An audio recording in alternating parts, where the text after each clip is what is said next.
Police station जहां इंसाफ मिलना चाहिए था, वहीं एक पिता और बेटा आखिरी सांसें ले रहे थे। यह कोई कहानी नहीं है, यह उस रात का वो खौफनाक सच है जिसने पूरे देश की रूह कपा दी। एक ऐसी रात जहां सत्ता और वर्दी का नशा इंसानियत के खून का प्यासा हो गया था, जहां रक्षक ही भक्षक बन गए थे। साल 2020 पूरी दुनिया एक अदृश्य बीमारी के खौफ में थी। भारत की सड़कों पर सन्नाटा था। सख्त लॉकडाउन और कर्फ्यू ने लोगों को उनके घरों में कैद कर दिया था। नियम कड़े थे और पुलिस को इन नियमों का पालन करवाने की पूरी जिम्मेदारी दी गई थी। तमिलनाडु के थूथुकुडी जिले में एक छोटा सा शांत कस्बा है साकुलम। इसी कस्बे में पी जयराम अपनी एक छोटी सी लकड़ी की दुकान चलाते थे और उनका 31 साल का बेटा जे बेनिक्स पास ही में एक मोबाइल की दुकान चलाता था। बाप बेटे का रिश्ता बेहद खास था। बेनिक्स अपने पिता की परछाई था, एक आम मध्यम वर्गीय परिवार जो अपनी मेहनत से अपना घर चला रहा था। उन्हें नहीं पता था कि उनके अपने ही कस्बे का पुलिस स्टेशन उनके लिए एक ऐसा काल कोठरी बनने वाला है जहां से वे कभी जिंदा लौटकर नहीं आएंगे। 19 जून 2020 की वो मनहूस शाम, आसमान में सूरज ढल चुका था और कर्फ्यू का समय शुरू हो गया था। पुलिस की गाड़ियां सायरन बजाते हुए गश्ती कर रही थी। जयराज की दुकान के बाहर कुछ भीड़ थी। शायद वह दुकान बंद करने में तय समय से कुछ मिनट लेट हो गए थे। बस कुछ मिनट क्या, कुछ मिनटों की देरी की सजा मौत हो सकती है। पुलिस की जीप जयराज की दुकान के सामने रुकी। तीखी बहस हुई। सत्ता के नशे में चूर पुलिस कर्मियों को एक आम आदमी का जवाब देना शायद बर्दाश्त नहीं हुआ और बिना किसी ठोस कारण के पुलिस ने 59 साल के जयराज को अपनी जीप में घसीटा और साथम पुलिस स्टेशन अपने साथ ले गई। जब यह खबर उनके बेटे बेनिक्स तक पहुंची तो एक बेचैन बेटे का दिल घबरा उठा। वह अपने दोस्तों के साथ तुरंत पुलिस स्टेशन की तरफ भागा। उसे लगा कि वह जाएगा, पुलिस से बात करेगा, माफ़ी मांगेगा और अपने बुजुर्ग पिता को घर वापस लेकर चले आएगा। एक आम नागरिक कानून से यही उम्मीद भी करता है, लेकिन असली कहानी अभी बाकी थी। बेनिक्स अब पुलिस स्टेशन पहुंचा तो उसने जो देखा वह उसके बर्दाश्त के बाहर था। उसके पिता एक 59 साल के बुजुर्ग पुलिसकर्मियों के बीच में घिरे हुए थे और उन्हें बेदर्दी से पीटा जा रहा था। किस बेटे की आंखों में यह देखकर खून नहीं उतरेगा?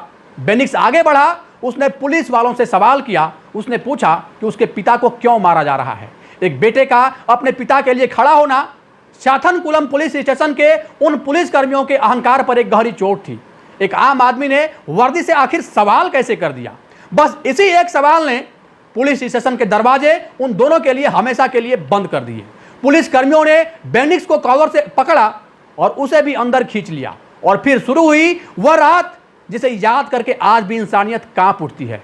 वह 19 जून की रात नहीं थी, वो साथनकुलम पुलिस स्टेशन के अंदर एक नरक था। बाहर से पुलिस स्टेशन के दरवाजे बंद कर दिए गए थे, लेकिन अंदर से आ रही चीखें बाहर खड़े बेनिक्स के दोस्तों के दिलों को लगातार चीर रही थी। अंदर क्या हो रहा था? अंदर कोई पूछताछ नहीं हो रही थी दोस्तों, अंदर सिर्फ दरिंदगी का नंगा नाच चल रहा था।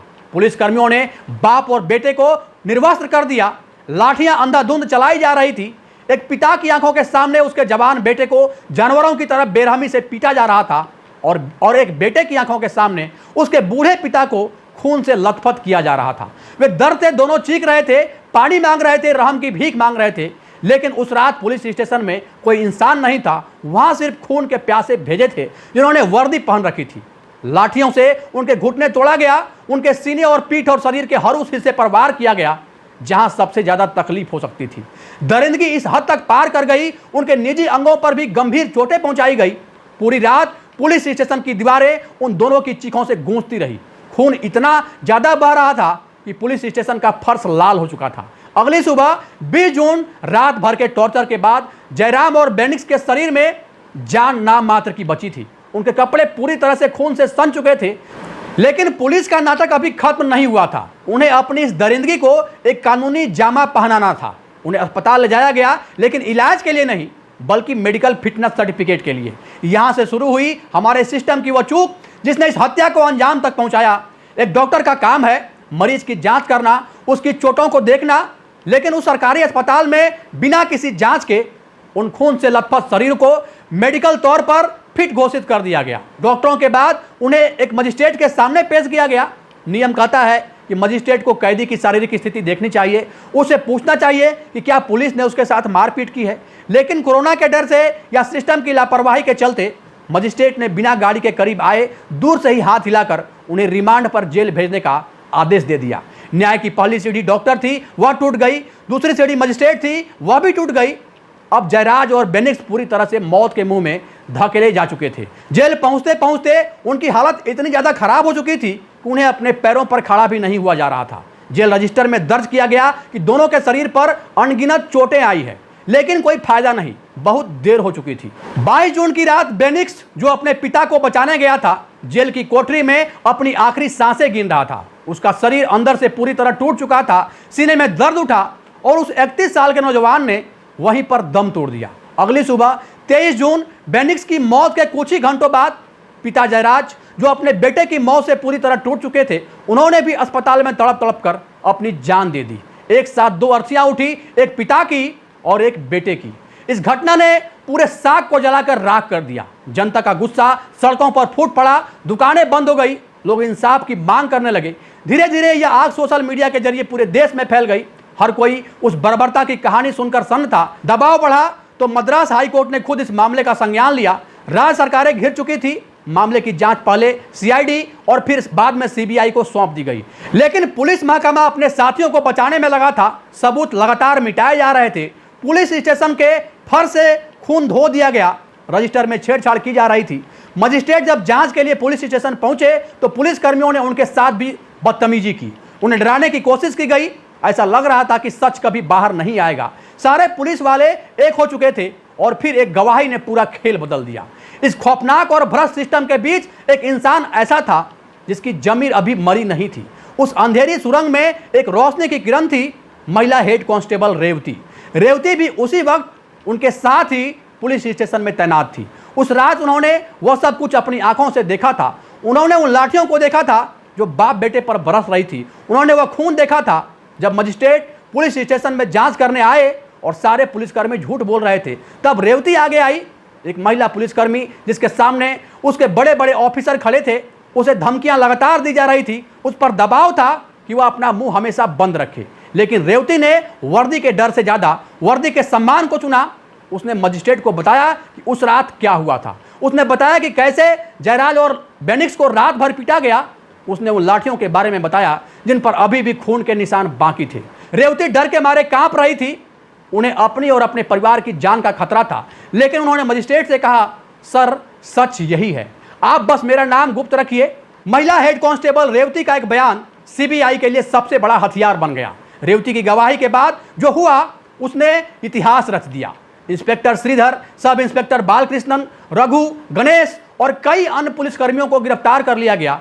जो हाथ कुछ दिन पहले लाठियां भांज रहे थे, आज उन्हीं हाथों में हथकड़ियां पहनाई गई। सीबीआई ने अपनी चार्जशीट दाखिल की। कोर्ट में यह मामला चला। जनता, मीडिया और अभियोजन पक्ष की एक ही मांग थी, यह मामला रेयर ऑफ द रेयर यानी दुर्लभ से दुर्लभ श्रेणी का है। जिन लोगों को समाज की रक्षा के लिए रखा गया था, उन्होंने ही सबसे खौफनाक तरीके से हत्या की है। इसके लिए मौत की सजा से कम कुछ भी मंजूर नहीं है। जून 2020 की यह घटना थी और अंततः 6 अप्रैल 2026 को मदुरई की अदालत ने इस पूरे घटनाक्रम में सम्मिलित 9 पुलिसकर्मियों को सजाए मौत की सजा सुना दी। सोशल मीडिया और अखबार पत्रों के माध्यम से जिसके कानों तक इस खबर की गूंज गई, सब लोग ये सोचने पर मजबूर हो गए कि क्या सच में कानून अपना निष्पक्ष काम करती है, क्योंकि इतिहास में पहली बार एक साथ 9 पुलिसकर्मियों को इस तरह की सजा सुनाई गई थी। कहा गया है ना, सच को चाहे कितना भी गहरा दफना दें, वो खुद जमीन फाड़कर बाहर आ ही जाता है। कानून में देर होता है, अंधेर नहीं होता। पुलिस, जांच टीम, न्यायालय अगर अपना काम निष्पक्षता से करे तो अपराधी चाहे कितना भी शातिर क्यों ना हो, चाहे वो पुलिस वाले ही क्यों ना हो, वो कानून के शिकंजे में एक न एक दिन आ ही जाते हैं।